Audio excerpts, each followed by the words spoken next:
Assalamualaikum warahmatullahi wabarakatuh. Perkenalkan, kami dari kelompok 2A semester 3 program studi teknologi geomatika kampus Politeknik Pertanian Negeri Samarinda. Anggota kami yaitu saya sendiri, Muhammad Sofi Fawaz, Jaja Subrata, Hikmah Fitria, Farijah Fatwa Fabila, Vivit Nanda Baihaqi. Jaringan kontrol vertikal dengan metode sifat datar.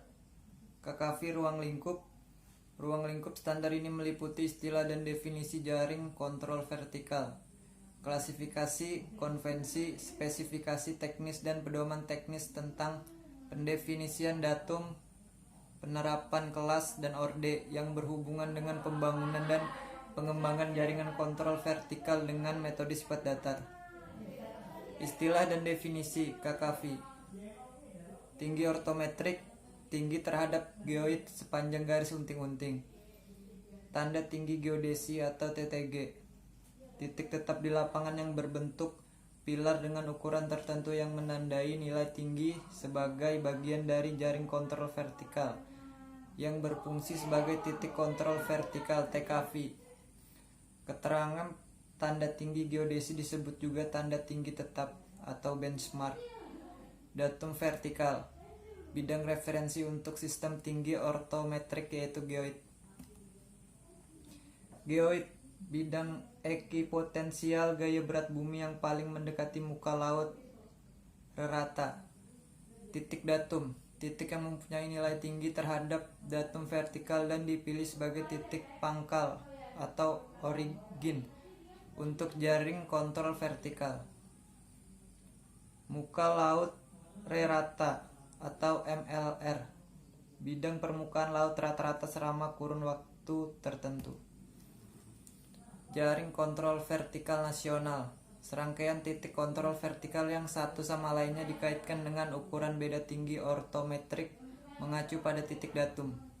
Subjaring kontrol vertikal, jaring kontrol vertikal yang meliputi sebagai wilayah nasional dengan datum vertikal lokal atau independen. Kelas, atribut yang menunjukkan ketelitian internal atau internal akurasi jaring sebagai fungsi metode dan alat pengukuran desain jaring dan metode hitungan. Kelas dinilai melalui analisis ketelitian hasil proses perataan terkendala minimal.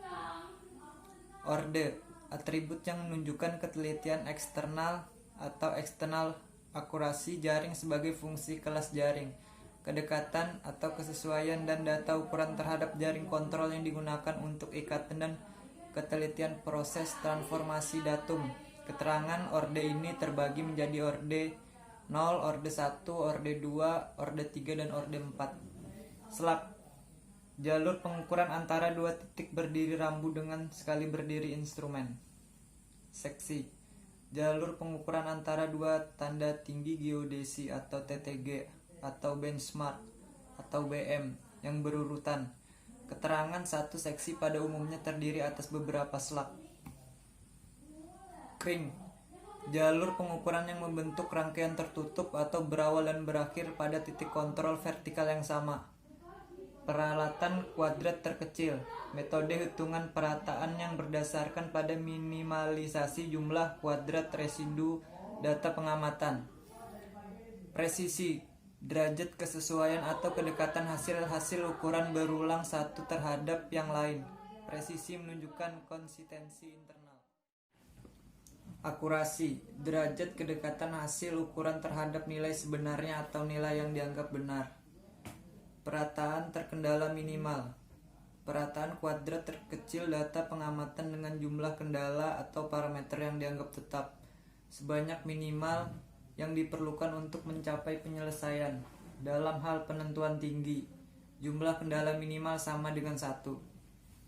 Perataan terkendala penuh, perataan kuadrat terkecil data pengamatan dengan jumlah kendala atau parameter yang dianggap tetap melebihi jumlah minimal yang diperlukan untuk mencapai penyelesaian. Klasifikasi, pengertian klasifikasi di sini adalah pengelompokan atau penjenjangan JKV yang didasarkan pada tingkat presisi dan akurasi hasil survei, fakta empiris yang ditetapkan digunakan untuk dasar klasifikasi ialah bahwa ketelitian pengukuran beda tinggi dengan metode sifat datar memanjang sebanding dengan akar jarak pengukuran. Kelas JKV ditentukan oleh faktor-faktor desain jaringan, pelaksanaan pengukuran, peralatan yang digunakan, teknik reduksi, dan hasil hitungan perataan terkendala minimal atau minimally constraint. Konvensi penetapan datum vertikal. Pengembangan JKV dimulai dengan pendefinisian datum vertikal yang realisasinya dilaksanakan dengan penetapan tinggi ortometrik suatu TTG yang berfungsi sebagai titik datum. Sistem JKV yang akan dikembangkan penetapan tinggi ortometrik TTG awal ini harus dikaitkan dengan stasiun pasut yang diamati selama kurun waktu sekurang-kurangnya 18,6 tahun untuk memperoleh tinggi TTG terhadap MLR. Ketelitian jaringan. Ketelitian hasil pengukuran JKV dapat dilihat dari kesalahan penutup hasil ukuran pergi pulang dalam seksi satu jalur pengukuran dan kring, deviasi standar hasil perataan jaring terkendala minimal, dan deviasi standar hasil perataan yang terkendala penuh. Konfigurasi jaring. JKV nasional terdiri atas berturut-turut dari orde tinggi ke orde rendah, orde 0, orde 1, orde 2, orde 3, dan orde 4. Pengembangan JKV harus mengikuti kaidah hierarki kelas dan orde yang mengharuskan suatu jaring orde tertentu dikaitkan pada jaring orde yang lebih tinggi.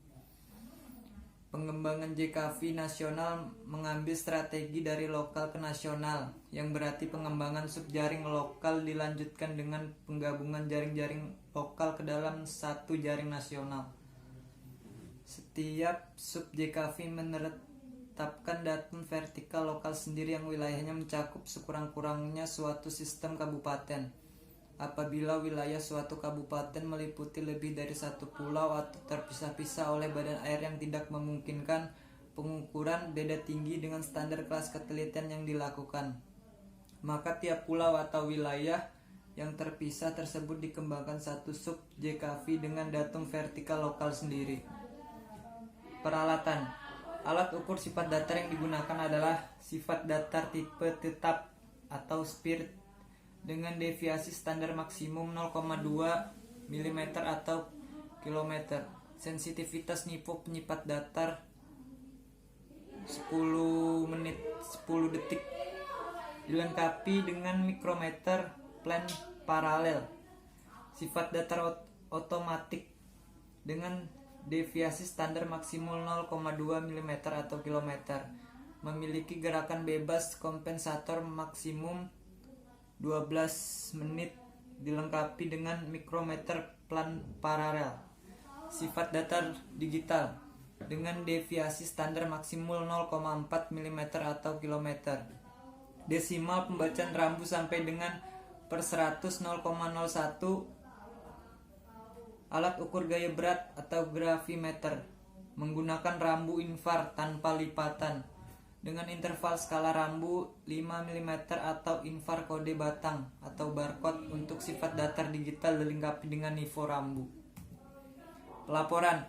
Selama pekerjaan pengukuran sifat datar pelaksanaan diwajibkan melaporkan kemajuan pekerjaan secara periodik. Penyampaian laporan terdiri atas laporan mingguan, laporan bulanan, dan laporan akhir.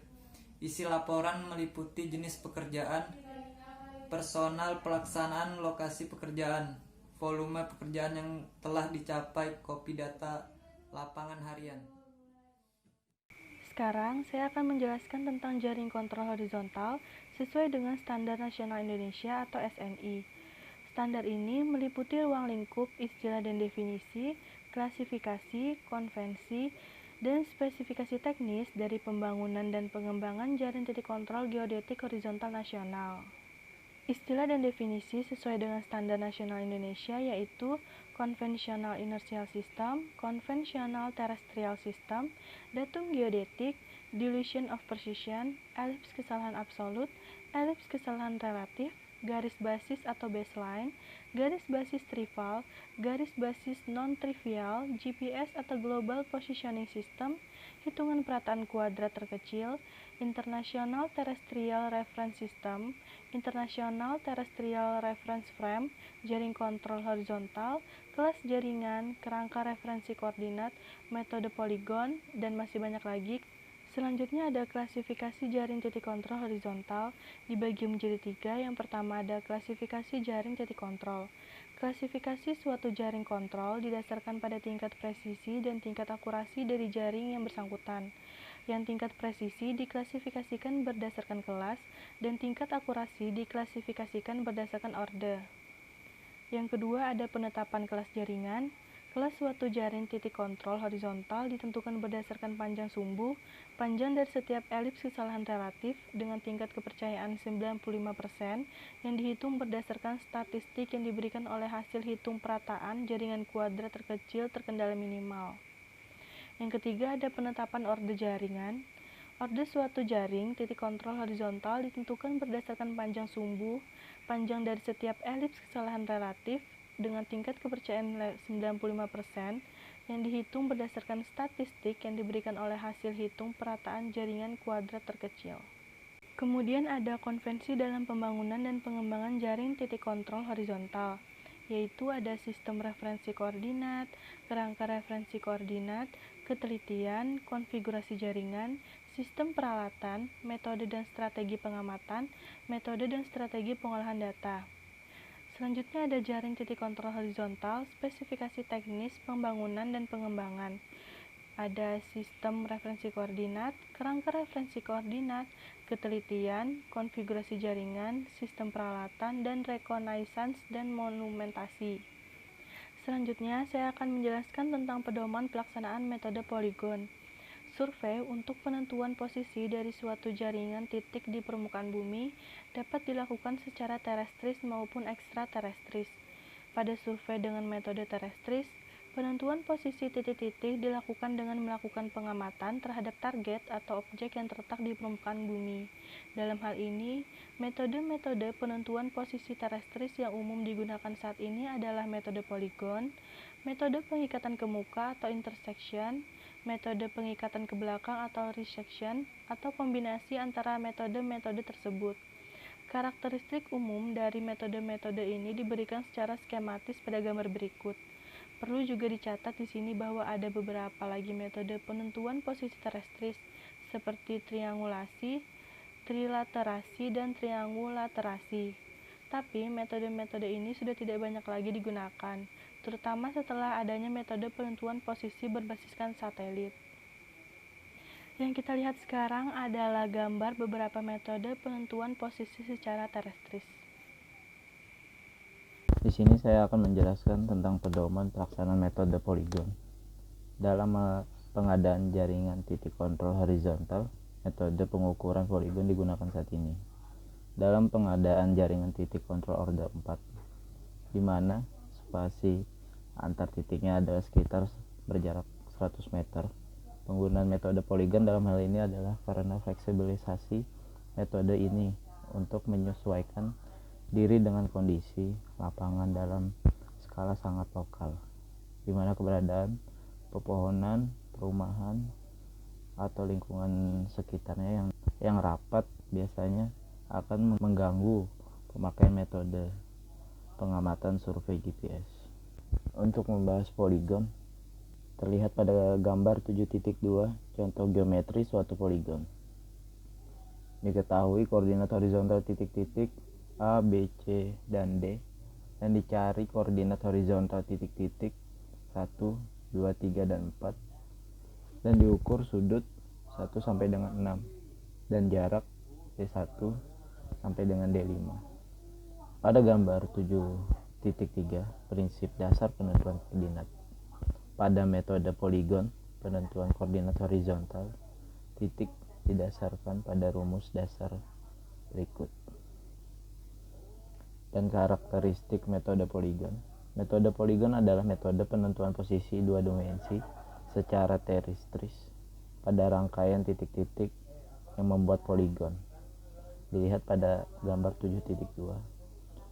Pada metode ini, koordinat titik X, Y, atau E dan N ditentukan berdasarkan pengamatan sudut-sudut horizontal di titik-titik poligon, serta jarak horizontal antara titik-titik yang berdampingan seperti yang diilustrasikan pada gambar 7.2. Kontrol kualitas pengukuran poligon. Salah satu mekanisme pengontrolan kualitas dari pengukuran poligon yang umum digunakan adalah dengan menilai kesalahan-kesalahan penutup apsis, ordinat, dan sudut yang diperoleh. Saya akan mempresentasikan tentang survei rekayasa dengan ruang lingkupnya. Jadi survei rekayasa itu didefinisikan sebagai kegiatan yang dilibatkan dalam perencanaan dan pelaksanaan survei untuk lokasi, desain, konstruksi, operasi dari pemeliharaan dari proyek-proyek sipil dan proyek rekayasa lainnya. Ruang lingkup jenis pekerjaan survei rekayasa. Ruang lingkupnya adalah hitungan, reduksi, dan plotting data survei untuk dipakai dalam desain rekayasa, desain dan ketentuan survei kontrol jaringan horizontal dan vertikal, ketentuan jalur dan kelandaian, serta susunan kerja lainnya untuk kegiatan konstruksi sipil atau konstruksi lainnya. Ruang lingkup survei rekayasa antara lain yaitu pelaksanaan dan kontrol kualitas pengukuran spasial selama konstruksi. Kemudian, pengukuran material dan kuantitas lainnya untuk inventarisasi, penilaian ekonomi, dan usulan perhitungan biaya. Kemudian, pelaksanaan as-built survei, persiapan peta, perencanaan, dan profil untuk konstruksi. Dan analisis kesalahan dan toleransi yang berhubungan dengan pengukuran, rancangan lapangan, dan pemetaan atau penggambaran lain tentang pengukuran survei yang dibutuhkan guna mendukung proyek rekayasa.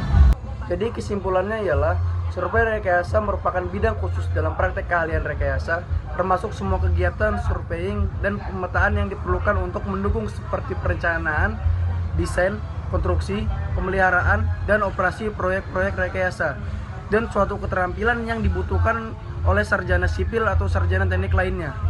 Seorang spesialis surveyor rekayasa dapat mendukung dan melayani sarjana sipil atau sarjana teknik lainnya dalam kegiatan desain dan konstruksi. Sekian dari pemaparan kami kelompok 2A semester 3 program studi teknologi geomatika. Jika ada pertanyaan dan saran, silakan dituliskan di kolom komentar. Terima kasih atas perhatiannya.